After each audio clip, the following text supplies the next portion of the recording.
ఇంతమంది భాగస్వామ్యంతో ఇంతమందిని ఇబ్బంది పెట్టి చేయడం కంటే ఆయన ఇంట్లో లుంగి కట్టుకొని ఆయన బెడ్రూమ్ లో అయిపోయింది, ఎజెండా పాస్ అయిపోయిందని చెప్పుకుంటే బ్రహ్మాండంగా ఉంటది.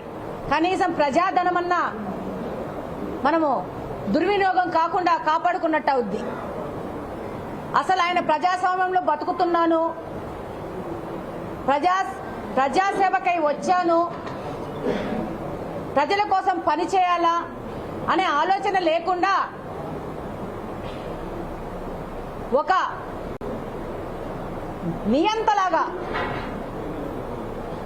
నేను 8 సంవత్సరాలు రైట్ ఒకరిని లెఫ్ట్ ఒకరిని కూర్చోబెట్టుకొని కమలాపురం ఎమ్మెల్యేని కడప ఎమ్మెల్యేని కూర్చోబెట్టుకొని సభలు నడిపి ఈరోజు ఒక మహిళ కడప నియోజకవర్గంలో గెలిస్తే అది తట్టుకోలేక ఓర్చలేక మహిళలంటే మర్యాద గౌరవం లేక ఆ మహిళను ఎలా అవమానపరచాలా, ఇబ్బంది పెట్టాలా అనే ఆలోచన తప్పితే నిద్ర లేచినాల నుంచి ప్రజల సమస్యలేంటి, ప్రజలకు మనం ఒక అధికారంలోకి ఇచ్చినారు, వాళ్ళకేం మనం సమాజ సేవ చేస్తున్నాం అనే ఆలోచనే లేదు.